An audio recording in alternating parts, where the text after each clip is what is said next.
Bismillah. Assalamualaikum warahmatullahi ta'ala wabarakatuh.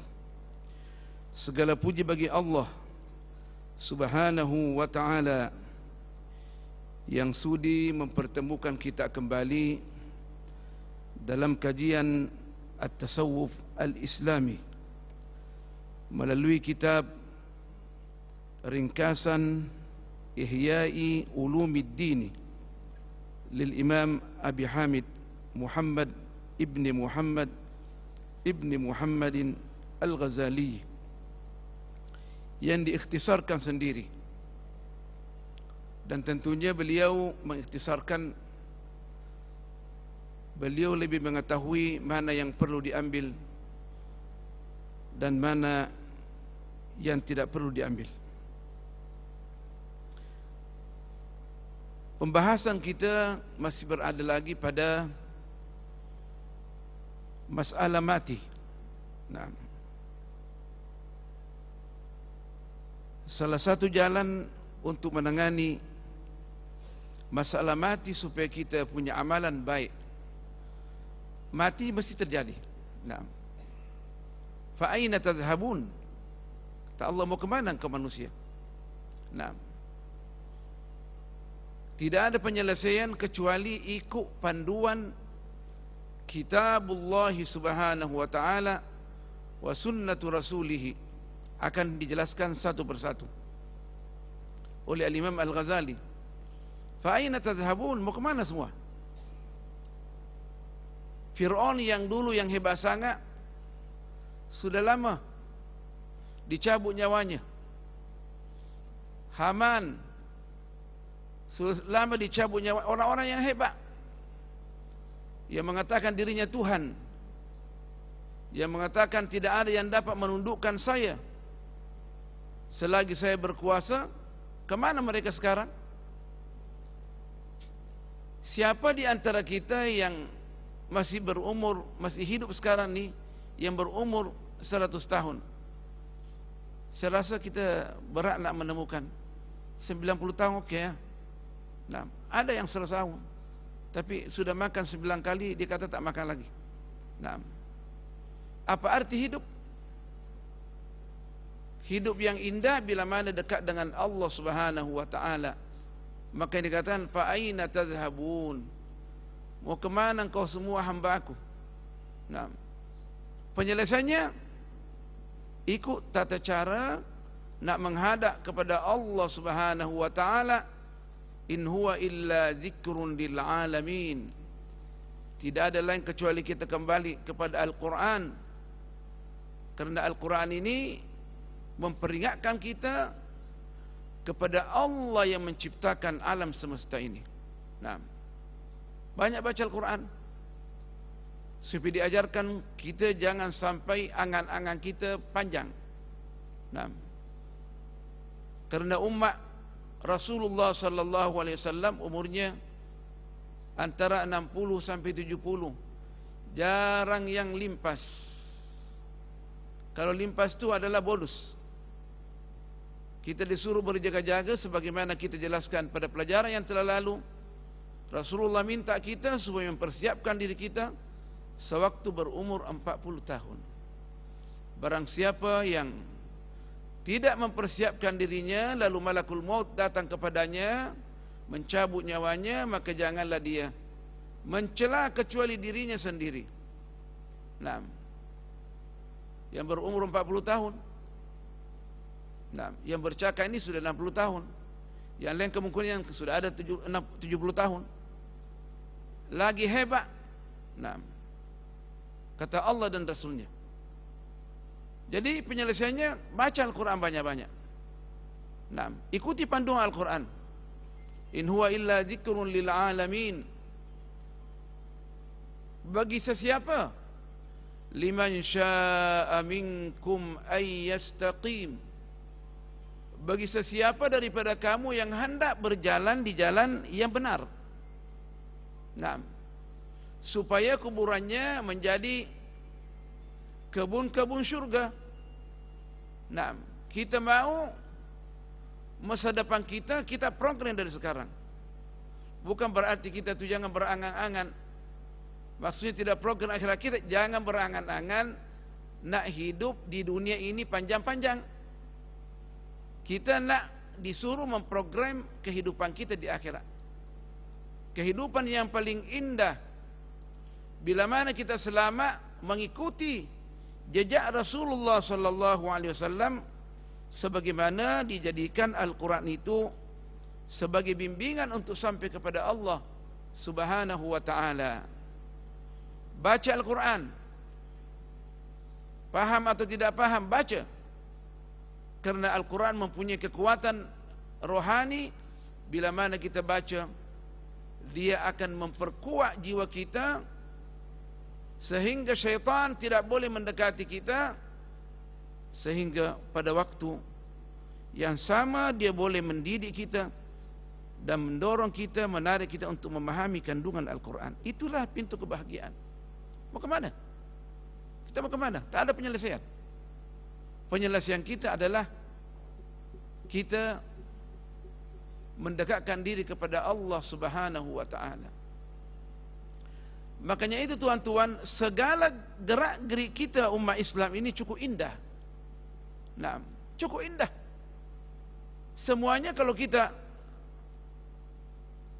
mentadabburkan kehidupan kita mengikut konsep Al-Quran, memperingatkan kita bahawa masa depan kita adalah di akhirat. Nah, coba kalau kita tidur, apa yang Rasulullah SAW ajarkan kepada kita? Waktu kita sudah baca-baca, kita sudah berbaring, letakkan tangan kita, tangan kanan di pipi kita, menghadap kiblat. Apa yang Rasulullah perintahkan kepada kita?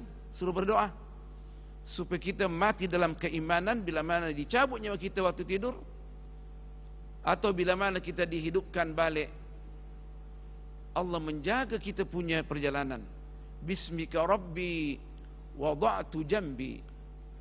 Dengan namamu wahai Tuhanku, aku letakkan samping aku ni. Kita dua punya samping. Wada'tu jambi. Indahnya Al-Quran dan hadis ini selalu menjaga kita punya masalah, terutama masalah kesehatan. Nah, orang yang tidur yang paling sehat, pernapasan normal, perjalanan normal, perjalanan darah kita normal. Coba tengok, kita tidur berbaring, samping kanan kita adalah di bawah kita ni, menghadap kiblat, supaya kita hidup mati dalam keadaan fitrah. Bismika Rabbi wada'tu jambi. Dengan namamu wahai Tuhanku, aku letakkan saya punya samping ni. Wabika arfa'u. Dan dengan namamu aku angkat. Nah, kenapa? La haula wala quwata illa billah. Tidak ada daya dan upaya kecuali datangnya daripada Allah Subhanahu wa ta'ala. In amsakta nafsi, bila mana kamu menahan jiwa saya, maksudnya mencabut nyawa saya, farhamha, maka rahmatilah dia. Kita punya doa tu. Wa in arsaltaha, bila mana kamu biarkan hidup balik sebab tidur ini adalah mati, farhamha, maka rahmatilah dia. Nah, fahfadha, maka jagalah dia, bima tahfadhu bihi ibadakas salihin, sebagaimana engkau menjaga hamba-hambamu yang salih. Panjang dia punya doa. Ulama kita menceritakan kalau kita baca ini, insyaAllah perjalanan kita bila mana dicabut nyawa kita, kita mati dalam keadaan Islam fitrah. Maksudnya kita akan bahagia, senang lenang. Nah, senang lenang. InsyaAllah pertanyaan malaikat, dengan berkat doa yang kita pohonkan, amalan saleh kita akan menjawab. Itu pentingnya mempelajari doa. Maka dikatakan ad-du'a'u silahul mu'min. Doa itu merupakan senjata orang yang beriman. Nah, bagi orang yang beriman. Yang tidak beriman itu lain cerita. Maksudnya apa? Kalau sungguh-sungguh beriman, kajilah doa-doa yang Al-Quran ajarkan dan Rasulullah sallallahu alaihi wasallam amalkan. supaya kita selamat. Sebab kita tak ada pelarian. Kata Allah, tak ada pelarian. Fa aina tadhhabun in huwa illa dzikrun lil alamin liman syaa'a minkum ay yastaqim. Bagi sesiapa yang nak hendak beristiqamah daripada kamu sekalian, ikut jalan yang baik. Siapa yang daripada engkau, kata Allah Subhanahu wa taala, nak jalan lurus. Nah, tetapi ingat, wa ma tasyauna, apa yang kau kehendaki, kamu tidak menghendaki untuk berjalan di jalan yang lurus ini, illa ma wa ma tasyauna illa ayyasha Allahu rabbul alamin, kecuali apa yang dikehendaki oleh Allah Subhanahu wa taala. Jadi kita akan bertanya, kalau gitu untuk apa? Karena Allah sudah tentukan dah. Maksud ayat ini, ikutilah apa yang Allah kehendaki. Pergi baca Al-Quran, pergi belajar sama tok guru. Itulah yang dikehendaki oleh Allah Subhanahu wa taala. Kita mesti menaruh harapan yang baik kepada orang-orang yang beriman. Naam. Jadi tak ada pelarian. Naam. Makanya Rasulullah sallallahu alaihi wasallam, dengan adanya kita lalai, manusia ni lalai. Termasuk saya pun lalai, kita semua lalai. Tapi tak apalah kalau kita lalai, masih ada lagi memperingatkan kita. Naam. Dan mudah-mudahan kelalaian kita itu dimaafkan oleh Allah Subhanahu wa taala dengan adanya kita senantiasa ingat Allah. Naam. Nak mengingat Allah 24 jam, itu orang-orang wali. Naam. Kita ini orang awam biasa-biasa saja. Minta supaya kita jangan sampai lupa mati. Naam. Lupa mati berarti kita lalai. Naam. Kita pikir umur kita panjang. Beberapa minggu yang lalu kita mendengarkan orang-orang yang hebat banyak meninggal dunia. Naam. Kita punya giliran. Kita menunggu giliran. Kita tak tahu Malakul Maut bila akan datang kepada kita. Tiap-tiap hari saat dia tengok kita. Nah, bagaimana si fulan? Umurnya sudah sampai ke? Dia senang, dia nak cabut nyawa kita. Kita dalam keadaan lalai. Nah, pekerjaan dia. Allah kasih tugas untuk mencabut nyawa kita. Jadi setiap saat dia tengok kita. Nah, siapa yang sudah hampir, sudah waktunya nak dicabut, itu kerjaan dia.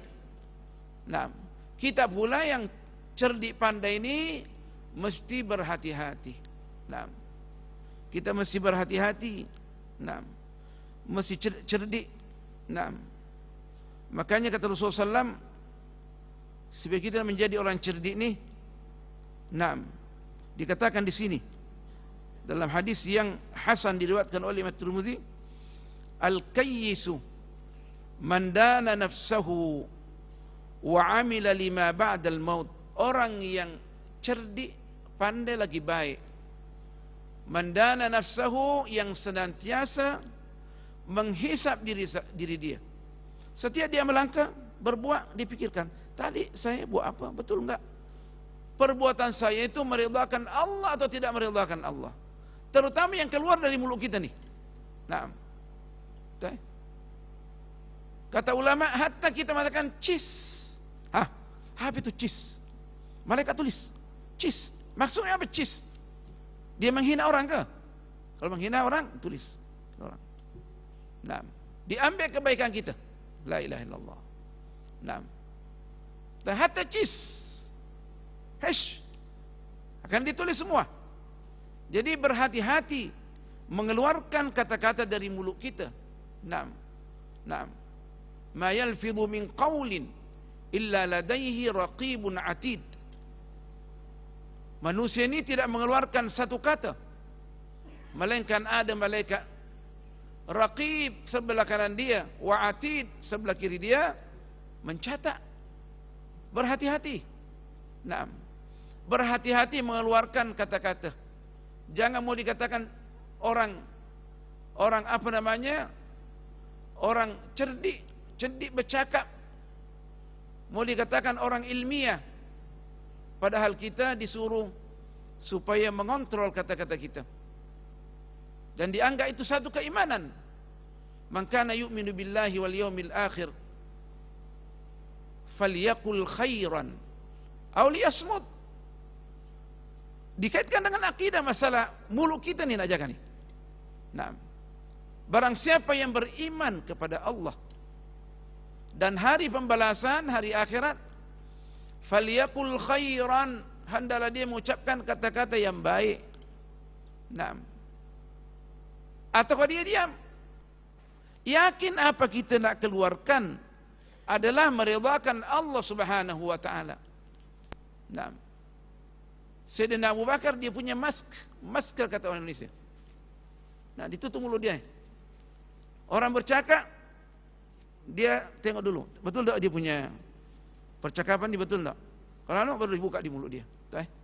Kita sekarang alhamdulillah, karena COVID-19 kita semua disuruh pakai. Nah, takutnya lah kita dengan COVID-19 ni. Nah, padahal tidak ada apa-apanya bila dibandingkan dengan azab kubur yang menunggu kita. Nah, takut. Manusia sangat takut COVID-19. Macam tak ada penyakit je kecuali COVID-19. Tapi ialah kita disuruh berjaga-jaga. Nah, malaikat mentertawakan kita. Raqib Atid mentertawakan kita. Jauh lebih hebat lagi. Malaikat nak cabut nyawa kita. Setelah itu tidak ada penyelesaian. COVID-19 ada lagi penyelesaian, bawa ke hospital, insyaAllah beberapa hari akan selesai masalah kita. Tapi kita ditakutkan oleh iblis dengan penyakit supaya kita lupa Allah Subhanahu. Penyakit yang zahir saja. Subhanallah, takutnya lah kita. Nah, kita tak takut dengan pencabut nyawa. Bila-bila masa akan cabut nyawa kita, tak ada penyelesaian dia. Nah, makanya itu disuruh kita kembali menghisap diri kita. Al-kayyisu man dana nafsahu wa amina lima ba'dal maut. Orang yang baik, cerdik, pandai, dia boleh menghisap diri dia, apa yang dia buat, betul enggak apa yang saya buat ini meridhakan Allah Subhanahu wa taala. Wa amila lima ba'dal maut, dan dia senantiasa beramal demi masa depan dia sesudah mati. Sebab itulah masa depan yang sebenarnya, mati kita. Kita mengumpulkan harta untuk siapa sebenarnya? Untuk kita akan tinggalkan. Nah, untuk anak-anak kita, kalau anak-anak kita dapat menyalurkan harta kita dengan baik, alhamdulillah. Nah, kalau tidak kita kan ikut sama akan dihisab oleh Allah Subhanahu wa taala. Al-Khalifah As-Sadis, Khalifah yang ke-6, Sayyidina Umar Ibn Aziz ditanya, kenapa tak meninggalkan harta untuk anak-anak? Dia tak tinggalkan harta untuk anak dia. Tak payah. Nah, orang semua nak tinggalkan harta untuk anak dia. Nah, nak carikan peluang yang berterusan dari segi pangkat, kedudukan, nah, kemewahan, itu kan itu yang kita selalu damba-dambakan. Nah, kata Sayyidina Umar bin Aziz, saya tak meninggalkan apa-apa kecuali mendidik mereka supaya kenal Allah Subhanahu. Itu bekal yang paling baik. Sebab apa?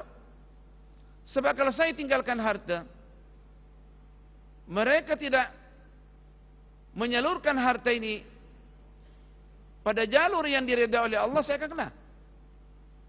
Nah, kalau tidak, lebih baik saya tinggal. Sebab orang yang saleh, walau bagaimanapun Allah akan tangani kehidupan dia. Orang yang saleh. Nah, Allah sudah berjanji, orang yang baik dengan Allah tak perlu takut. Nah, siapa kira-kira orang yang dekat dengan Allah susah? Yang membaca Al-Quran, senantiasa membaca Al-Quran, membaca hadis Rasulullah, menjaga sembahyang ni. Sebelum Jumat saudara di sini, siapa kira-kira yang kehidupannya tidak tenteram? Kita mau kehidupan kita tenteram. Meskipun gaji kita kemungkinan 800 sebulan, taruhlah 500. Nah, kalau tak ada gaji kita makan daripada pekerjaan kita sehari-hari, tapi hati kita senang. Nah, orang makan daging, kita nasi dengan air. Nah, lebih sedap daripada orang makan daging. Kenapa kita bahagia? Nah, berapa banyak orang di barat bunuh diri, kaya raya bunuh diri, disuntik dirinya mati, dia kaya raya. Kan tengok di YouTube, yang terkaya di barat suntik diri, tak ada sudah, tak bosan hidup, suntik diri, mati. Nah, tak bahagia. Kita nak bahagia dengan Allah Subhanahu wa ta'ala. Itulah kata Al-Imam Ibnu Athaillah As-Sakandari. Kita dapat mengetahui amalan kita diterima oleh Allah Subhanahu wa ta'ala untuk kita beramal. Bagaimana? Kita sembahyang, kita hati kita tenang di Allah. Tenang hati kita. Sedap je kita menangis. Rindu nak jumpa Allah Subhanahu wa ta'ala. Sedap. Tengok orang-orang beriman kita sedap je. Kita cinta mereka. Itu tanda-tanda Allah menerima amalan kita. Ini tengok orang yang beriman benci. Satu tanda kita punya amalan Allah tak terima. Tak ada guna hidup. Kita mau kita waktu beramal kita rokok, kita sujud, kita terasa sedapnya rokok, sedapnya kita sujud, dingin, sejuk hati kita. Mata kita punya air mata hangat, kata orang ulama, menunjukkan kita ikhlas kepada Allah dan Allah menerima amalan kita. Jadi kata Al-Imam Ibnu Athaillah As-Sakandari, kita boleh mengetahui amalan kita meskipun ulama kata masalah qabulul a'mal serahkan kepada Allah. Betul. Adanya Allah menerima amalan kita atau tidak, serahkan kepada Allah. Betul. Tetapi kalau kita baca Al-Quran dan As-Sunnah, ada isyarat bahawa amalan kita diterima, kita boleh tahu dengan perasaan kita. Sedap je. Kita baca itu kita ingat Allah je. Subhana Rabbil Azim wa bihamdih. Maha suci Allah yang paling agung. Dan segala pujian hanya milik Allah Subhanahu wa ta'ala. Kita resapi apa yang kita baca. Allahumma laka raka'tu. Saya rokok kau hanya kepadamu ya Allah. Aku tak rokok kepada sesiapa. Kerana engkau lah yang menciptakan aku. Naam. Walaka amantu. Wabika amantu. Dan kepadamu lah aku beriman. Walaka aslamtu. Dan kepadamu lah aku menyerahkan diri. Kan cantik tu. Cantik. Naam. Kenapa? Karena kita ada muhasabah tiap-tiap hari. Dan kita punya amalan, kita boleh kontrol dengan hanya membaca Al-Quran, membaca Sunnah. Nah, kita boleh tahu, kata Al-Imam Ibnu Athaillah As-Sakandari. Dan itulah orang yang paling cerdik. Tapi orang yang paling bodoh, nah, minta maaf saya terjemahkan nas. Nah, yang tidak cerdik. Nah, wal ajizu, dan orang yang lemah, termasuk orang yang bodoh. Nah, meskipun dia punya gelar profesor emeritus, ulunglah macam-macam sekarang ni. Orang kita ditipu oleh iblis. Tak ada masalah, tapi kita ditipu. Bangganya lah. Bangga sangat kalau dikatakan no profesor emeritus. Nah, tak ada apa-apanya. Allah tak ada apa-apanya. Nah, kemungkinan orang yang tidak profesor dan tidak doktor lebih hebat daripada orang yang mempunyai gelar profesor. Berapa banyak? Lebih hebat. Makanya semua ulama diantaranya Al-Imam Al-Juwaini, Al-Imam Az-Zamakhsyari, Al-Imam Fakhruddin Ar-Razi, ulama-ulama yang hebat di dalam akidah. Dia kata apa? Alangkah baiknya kalau saya punya keimanan sama dengan keimanan orang tua yang dianggap dia orang biasa. Nah, bukan orang alim pun. Nah, Al-Imam Fakhruddin Ar-Razi bila mana keluar di masjid dikerumuni. Di belakangnya murid-murid dia ikut belakang. Seorang orang tua bertanya, siapa kegerangan yang diikuti oleh orang banyak? Banyaknya pengikut dia. Oh, kamu hati-hati muluk, jangan muluk. Kenapa? Itu orang hebat tu, alim besar tu. Dia boleh menegakkan sekian banyak dalil tentang wujud Allah Subhanahu wa ta'ala. Perempuan tua tersenyum. Subhanallah. Maha suci Allah. Apakah dengan bukti-bukti yang dikata perempuan ini? Apakah dengan bukti-bukti yang nyata ini? Kita sendiri punya diri ini. Kehidupan kita yang kita tengok sehari-hari menunjukkan adanya Allah Subhanahu wa taala. Apa masih memerlukan lagi dalil untuk menegakkan wujudnya Allah Subhanahu wa taala? Al-Imam Fakhruddin Razi, ensiklopedia dia punya kitab. Dia dengar. Apa doa dia? Ya Allah, jadikanlah keimanan saya sama dengan keimanan orang tua perempuan yang tua ini. Dia nak gitu.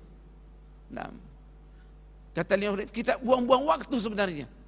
Bila mana orang aliran rasionalis Islam mengatakan begini, jawabannya begini. Bila mana begini, jawabannya begini. Kita habis waktu kita katanya. Yang paling penting adalah kita bertahlil, bertasbih, bertahmid kepada Allah, sujud kepada Allah, rukuk kepada Allah, baca Al-Quran. Itulah yang menjaga kita. Kita bangga sangat dengan pencapaian kita. Profesor, doktor, penting, tapi bukan segala-galanya. Dan itu tanggung jawab di hadapan Allah Subhanahu wa taala. Bila mana gelaran ini kita perolehi dengan baik, bila mana dengan penipuan, tunggulah. Nah, berapa banyak orang-orang yang hebat setelah nak meninggal dunia. Dia kata, wallahi penipuan belaka. Macam mana pula kita tahu? Penipuan belaka. Sebab apa? Kadang orang menulis sebagaimana kita jelaskan, bukan dia yang tulis. Sekarang mendapatkan gelaran mudah saja. Bayar, aku tuliskan tesis, tuliskan kertas kerja, supaya mendapat pencapaian penilaian tahunan yang baik dalam sistem akademik atau dalam pekerjaan yang lain. Orang boleh bikin. Nah, dibikin itu menjadikan gaji kita tidak halal di sisi Allah Subhanahu wa taala. Yang dibuatkan bukan dengan hasil keringat kita, tapi orang lain yang buatkan. Haram, haram, haram. Kata tok guru saya, Al-Ustaz Dr. Abdul Ghafur At-Tair, seorang alim besar di Azhar. Haram, haram, haram. Dia bilang, aku bayar, iya betul, tapi bukan usaha kau. Kamu mendapat peheng, mendapat tansri, mendapat datuk.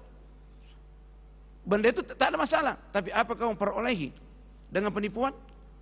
Perolehi dengan penipuan adalah dan menghasilkan apa yang berkaitan dengan dunia, itu adalah haram, haram, haram. Diperoleh dengan baik adalah alhamdulillah. Jadi tuan-tuan puan-puan, kita mesti kembali lagi akan mengkaji fa aina tadhhabun. Mau ke mana kita ni? Nah, jangan banyak angan-angan. Kata Rasulullah sallallahu alaihi wasallam, kesimpulan daripada banyak hadis yang kita baca. Nah, tuan-tuan puan-puan yang berbahagia, itulah yang dapat disampaikan. Mudah-mudahan Allah merahmati kita, senantiasa memperingatkan kita mati supaya kita beramal banyak. Subhanakallah bihamdik, nashhadu an la ilaha illa ant, nastaghfiruka wa natubu ilaik. Bismillahirrahmanirrahim. Wal 'ashr, innal insana lafi khusr illa alladhina amanu wa 'amilus shalihat wa tawasaw bil haqqi wa tawasaw bis sabr.